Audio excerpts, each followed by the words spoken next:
Anda kembali di Sindo Malam pemirsa. Sekjen PDIP Hasto Kristianto selesai menjalani pemeriksaan perdananya sebagai tersangka dugaan suap di gedung KPK Senin 13 Januari. Hasto diperiksa sekitar 3,5 jam sejak pukul 10 pagi.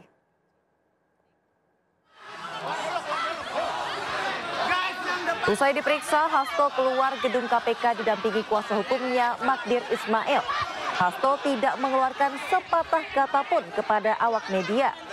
Hasto diperiksa terkait kasus dugaan suap Harun Masiku dan perintangan penyidikan. Magdir menambahkan pemeriksaan selanjutnya akan dilakukan sesuai dengan kebutuhan pihak penyidik.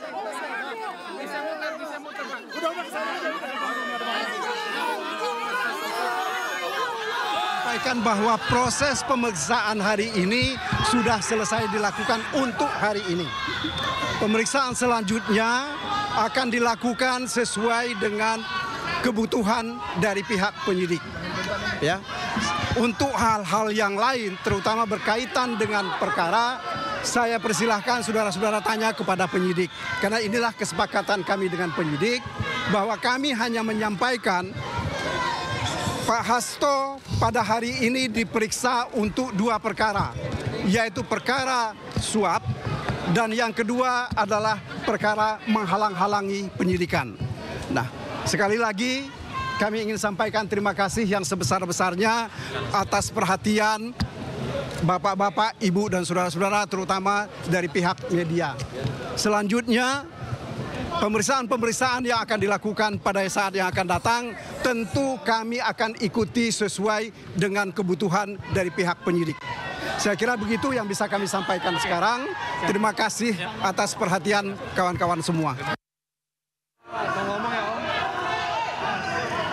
Sebelumnya, Hasto tiba di Gedung Merah Putih KPK sekitar pukul 9.30 waktu Indonesia Barat.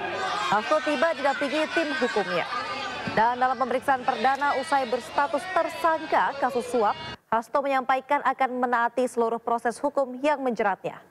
Pemanggilan hari ini merupakan yang kedua kalinya setelah sebelumnya Hasto mangkir pada pekan lalu. Hasto mengirimkan surat pemberitahuan ketidakhadiran karena ada kegiatan yang tidak bisa ditinggalkan.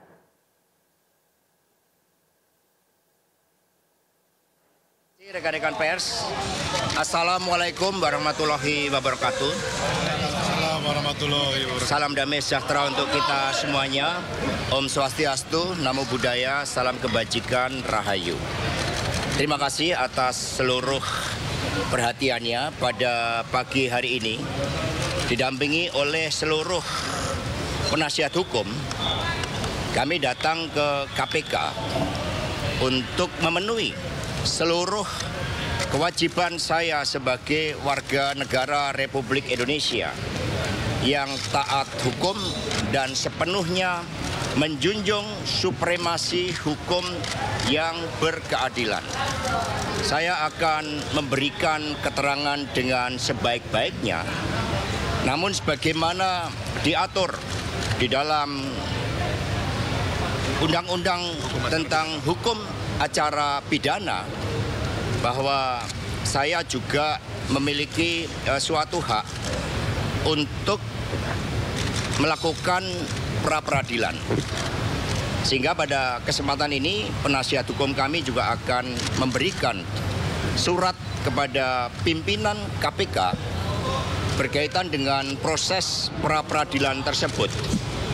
Apakah surat yang kami sampaikan tersebut nantinya berkaitan dengan pemeriksaan saya akan tetap dilanjutkan, atau pimpinan KPK mengambil suatu kebijakan untuk mengikuti seluruh proses pra-peradilan, kami serahkan hal tersebut kepada pimpinan KPK.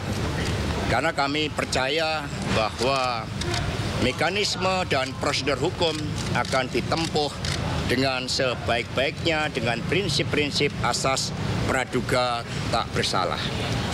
Kemudian berkaitan dengan apa yang terjadi terhadap kasus saya, sepenuhnya baik secara formal maupun material kami telah siap Sejak awal ketika menjadi Sekretaris Jenderal DPP PDI Perjuangan atas penugasan dari Ibu Megawati Soekarno Putri, kami berjuang di dalam menegakkan seluruh amanat konstitusi, memperjuangkan nilai-nilai demokrasi, sistem meritokrasi, dan memperjuangkan hukum yang berkeadilan, serta prinsip-prinsip bekerjanya kedaulatan rakyat.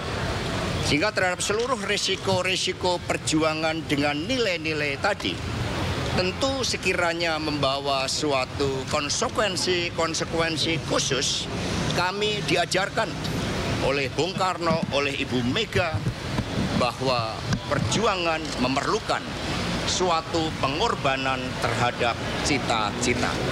Itulah yang diajarkan kepada kami, sehingga kami hadir dengan penuh tanggung jawab dan siap mengikuti seluruh proses hukum.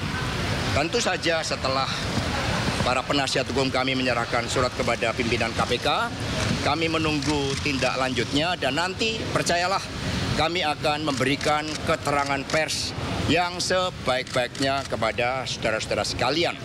Kami mohon doanya dan kami menghimbau kepada seluruh simpatisan, anggota dan kader partai untuk tetap tenang. Ini adalah suatu perjuangan yang sejak lama kita lakukan dan kita tetap kokoh di dalam prinsip-prinsip dan keyakinan politik karena PDI Perjuangan adalah partai yang berkarakter banteng.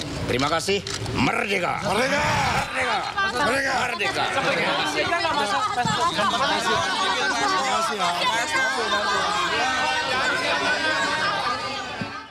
Usai memeriksa Hasto Kristianto, KPK melalui juru bicaranya Tessa Mahardika menyebut KPK tidak melakukan penahanan Hasto. Alasannya tim penyidik KPK masih membutuhkan waktu untuk memeriksa beberapa saksi yang hingga kini masih belum memenuhi panggilan tim penyidik KPK. Hasil koordinasi saya dengan penyidik, yang bersangkutan tidak dilakukan penahanan hari ini karena penyidik masih membutuhkan waktu untuk memeriksa beberapa saksi yang masih belum hadir dan masih dibutuhkan. Ya, sebagaimana rekan-rekan ketahui juga ada beberapa saksi yang dipanggil di perkara ini belum hadir. Beberapa diantaranya saudara Saiful Bahri, ada juga saudari Maria Lestari, dan ada beberapa saksi lainnya. Jadi penyidik menilai belum diperlukan untuk dilakukan penahanan dan tentunya bila penyidik dan jaksa penuntut umum sepakat bahwa berkas ini sudah siap untuk dilimpahkan, maka proses tersebut akan dilanjutkan. Usai ditetapkan sebagai tersangka, Sekjen PDIP Hasto Kristianto mengajukan gugatan pra-peradilan. Gugatan diajukan pada Jumat 10 Januari 2025.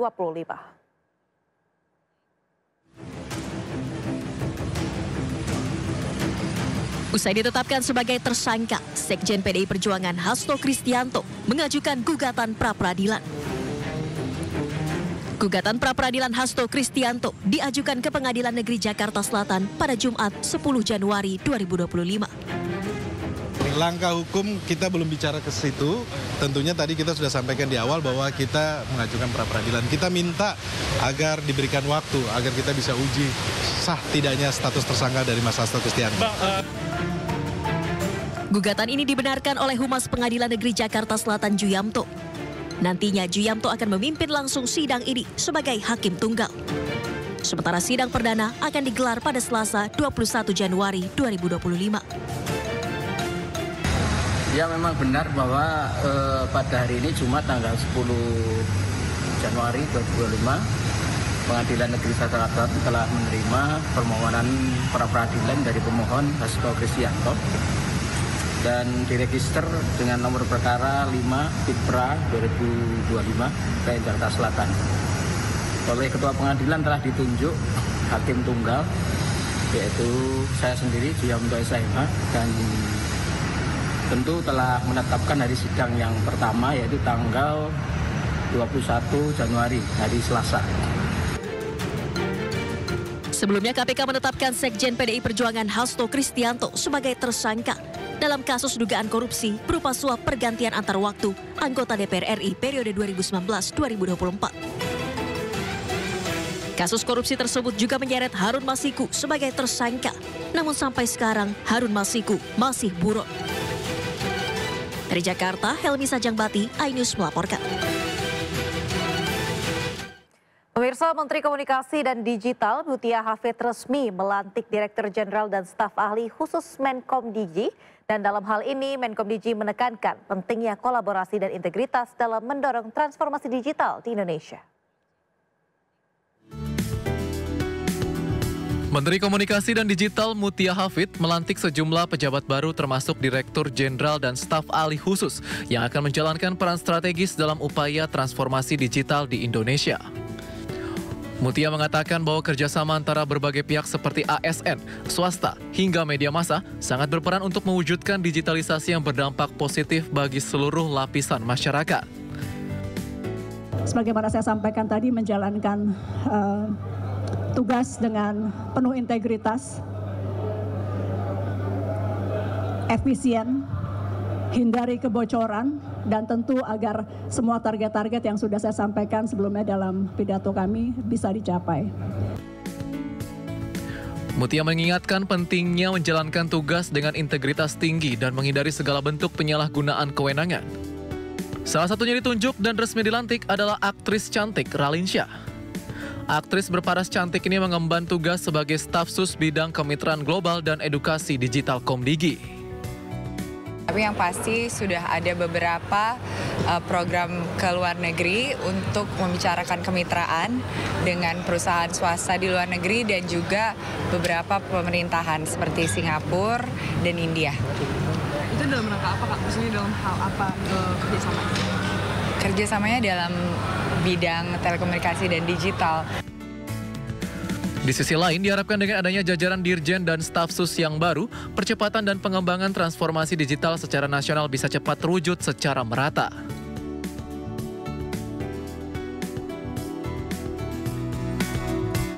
Pemirsa, program unggulan pemerintah Makan Bergizi Gratis telah berjalan 1 minggu secara nasional dan serentak di ratusan sekolah di Indonesia. Dan hari ini sebanyak 54 murid di Sekolah Luar Biasa atau SLB Cahaya Jaya Kelapa Gading, Jakarta menerima makan bergizi gratis yang dipantau langsung oleh Menko Bidang Pembangunan Manusia dan Kebudayaan Pratikno.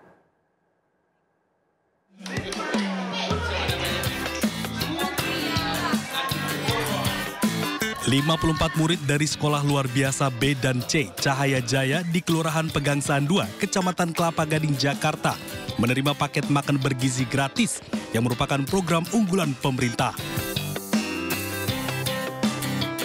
Menteri Koordinator Bidang Pembangunan Manusia dan Kebudayaan Pratikno beserta jajaran memantau langsung pendistribusian makanan bergizi gratis.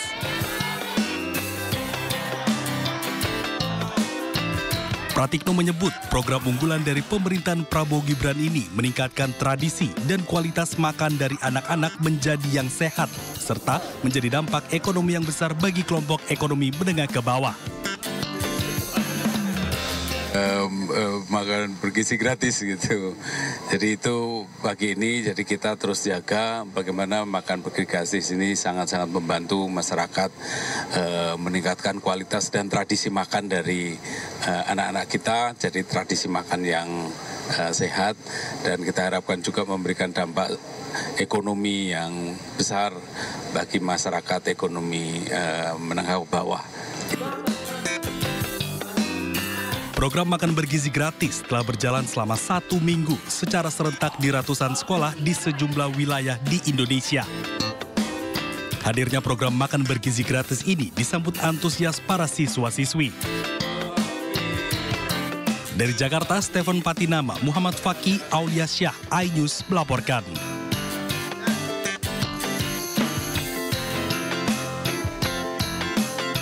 Untuk melayani pemenuhan gizi Jakarta, hingga saat ini telah memiliki 14 satuan pelayanan pemenuhan gizi atau SPPG. Ke-14 SPPG itu melayani 118 sekolah dengan total pelajar 37.667 siswa. Dan targetnya di tahun 2025 akan ada sebanyak 153 SPPG. Kami berterima kasih, bersyukur bahwasanya pada saat kita pertama kali uji coba atau mulai kegiatan ini pada tanggal 6, baru ada 4 SPPG dengan melayani 41 sekolah dan 12.054 siswa. Alhamdulillah hari ini tambah 9 lagi, 9 SPPG, jadi totalnya ada 13 SPPG untuk melayani kurang lebih 118 sekolah dan total siswa yang terlayani ada 37.667 orang. Jadi ini sudah tambahan yang sangat signifikan, sudah lebih target dibandingkan apa yang kita rencanakan, walaupun nanti total pada tahun 2024 kita rencanakan, BKN merencanakan ada 153.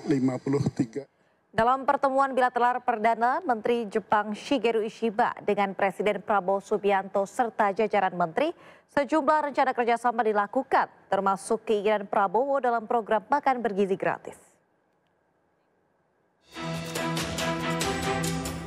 Perdana Menteri Jepang Shigeru Ishiba melakukan pertemuan dengan Presiden Prabowo Subianto serta jajaran menteri di Istana Bogor Sabtu pagi. Dalam pertemuan bilateral ini, upaya peningkatan kerjasama disampaikan termasuk keamanan. Selain membahas isu geopolitik dunia, Presiden menyebut Jepang akan membantu di bidang makan bergizi gratis karena Jepang memiliki pengalaman di bidang tersebut. Perdana Menteri Jepang Shigeru Ishiba menawarkan paket kerjasama untuk mendukung program prioritas makan bergizi gratis. Perdana Menteri Ishiba mengatakan Jepang dengan senang bekerja sama dalam keinginan Prabowo untuk menjalankan makan bergizi gratis di Indonesia. Kerjasama akan dilakukan pada sektor SDM dan teknologi. 経済分野におきましてはエネルギーの安定供給に関しまして協力を強化していくことで一致をいたしました。またインドネシアの持続的な経済発展を後押ししますため、アジアゼロエミッション共同体 AZEC の下でのムアララボ地熱発電、水素アンモニアバイオ燃料といった脱炭素エネルギー分野や重要鉱物分野での協力を確認いたしました。エネルギー安全保障の確保と多様な道筋による脱炭素化に向けまして資源インフラ協力を進めてまいりたいと考えております。 Pemerintah Jepang akan menyelenggarakan pelatihan penyediaan makan siang di sekolah, mengirim tenaga ahli, serta meningkatkan sektor perikanan dan pertanian. Jepang juga akan berbagi pengetahuan soal layanan makanan bergizi.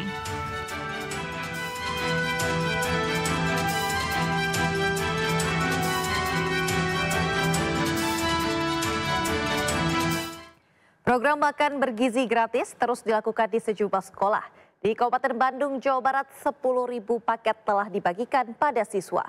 Sementara di Surabaya, Jawa Timur, distribusi program ini diwarnai insiden makanan tumpah.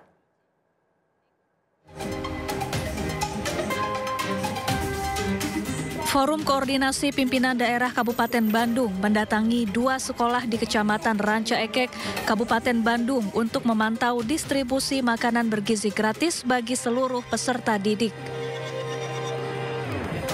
Ada 10.200 paket makanan dari 5 dapur umum telah dibuat oleh Satuan Pelayanan Pemenuhan Gizi Kabupaten Bandung.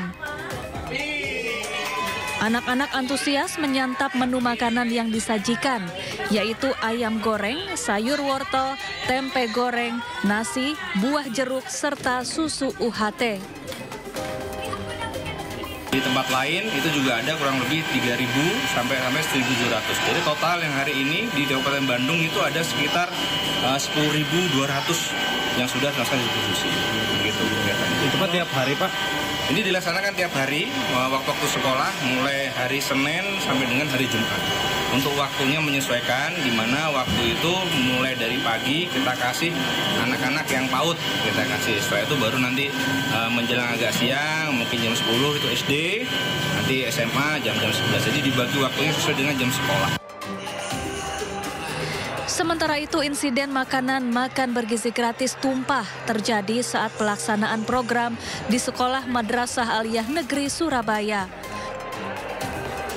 Tumpahnya makanan ini karena putusnya tali pengikat wadah makanan.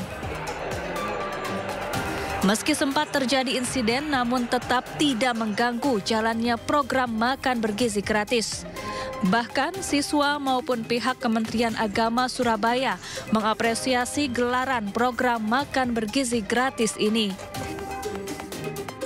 Tim Liputan iNews melaporkan.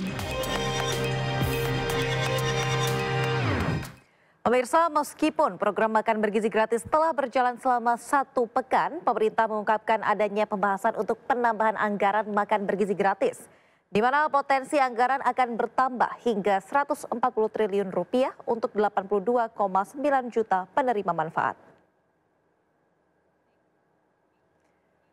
Menteri Koordinator Bidang Pangan Zulkifli Hasan mengungkapkan adanya potensi penambahan anggaran program makan bergizi gratis di tahun 2025 ini, di mana anggaran makan bergizi yang semula 71 triliun rupiah, menurut Menko Pangan Zulhas berpotensi akan bertambah hingga 140 triliun rupiah untuk 82,9 juta penerima manfaat. Di mana pelaksanaan tahap pertama ini makan bergizi gratis ditargetkan untuk 3 juta penerima manfaat. Jumlah tersebut akan terus bertambah hingga akhir tahun 2025.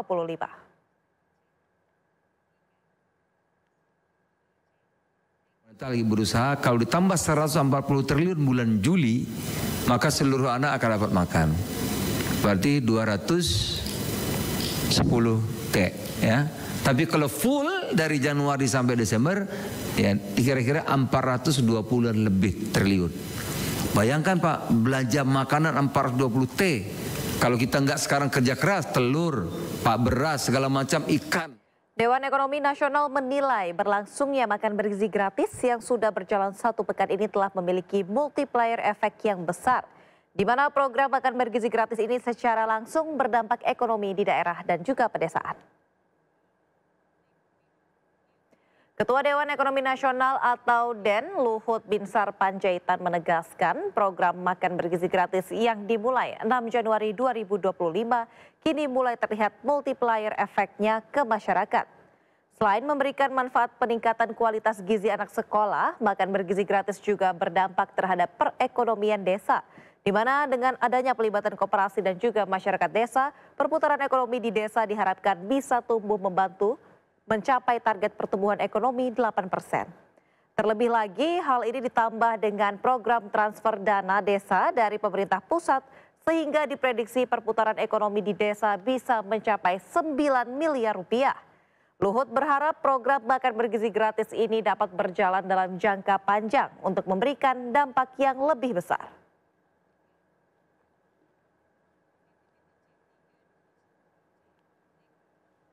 Dengan sekarang program makan bergizi dan dana desa kalau Anda hitung, saya akan loncat-loncat ya, karena banyak yang mau sampaikan. Itu 8% growth yang dicanangkan itu bukan hal yang impossible, itu sangat doable dilakukan. Kenapa? 1 miliar per desa roughly untuk dari dana desa dan plus dengan makan dan itu kira-kira hampir 9 miliar rupiah itu berputar di desa dan itu akan mengenerate ekonomi di sana. Pemirsa, pemerintah Indonesia bersama pemerintah Kerajaan Arab Saudi telah menandatangani kesepakatan perhajian untuk musim haji 1446 Hijriah atau 2025 Masehi. Penandatanganan kesepakatan ini dilakukan Menteri Agama Nasaruddin Umar dan Menteri Haji dan Umroh Arab Saudi Taufik Al-Rabiah di Jeddah. Salah satu poin kesepakatannya adalah jumlah jemaah haji Indonesia yang akan diberangkatkan pada masa operasional haji tahun 2025 sebanyak 221.000 orang.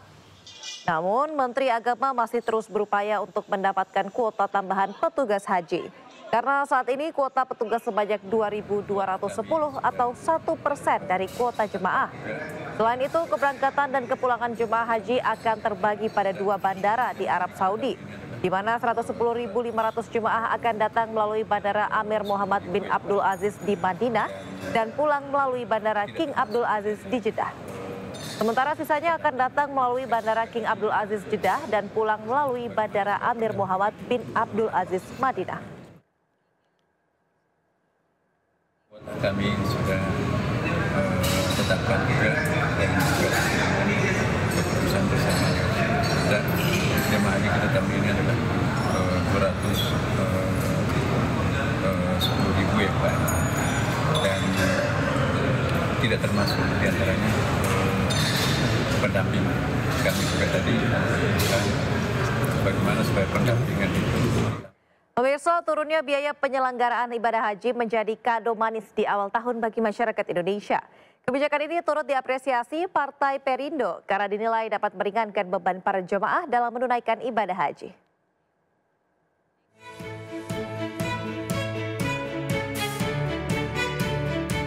Kesepakatan mengenai biaya penyelenggaraan ibadah haji untuk tahun 2025 dirumuskan dalam rapat kerja Kementerian Agama bersama Komisi 8 DPR pada 6 Januari 2025. Dalam rapat kerja tersebut menyepakati turunnya biaya penyelenggaraan ibadah haji tahun 2025. Kebijakan ini mendapat apresiasi dari Partai Perindo. Ketua DPP Partai Perindo Bidang Agama, Inklusi, dan Keberagaman, Anjas Pramono, menilai kebijakan ini sangat membantu para jamaah serta meringankan beban masyarakat yang ingin menunaikan ibadah haji. Pak Nasaruddin Umar yang telah menurunkan harga iuran, itu kita sangat mendukung sekali. Justru kita sangat mensupport sekali apa keputusan yang telah diberikan Kementerian Agama. Artinya apa? Bahwa selama ini dari 2022 sampai 2024 kenaikan biaya haji ini kan signifikan sekali. Kemudian pada periode beliau, di tahun pertama beliau langsung menurunkan harga iuran itu sangat luar biasa sekali. Dilansir dari informasi resmi Kementerian Agama, biaya penyelenggaraan ibadah haji tahun 2025 ditetapkan sebesar Rp89.410.000, turun sekitar Rp4 juta dari tahun 2024, yakni sebesar Rp93.410.000. Sementara itu, biaya perjalanan ibadah haji 2025 atau BPIH 2025 juga turun menjadi Rp55.400.000, di mana sebelumnya sebesar Rp56 juta. Dari Jakarta, Rizky Ihwal dan di Bernadi iNews melaporkan. Timnas Indonesia Patrick Kluivert temui Menpora Dito. Informasi selengkapnya segera tetap di Sindo Malam.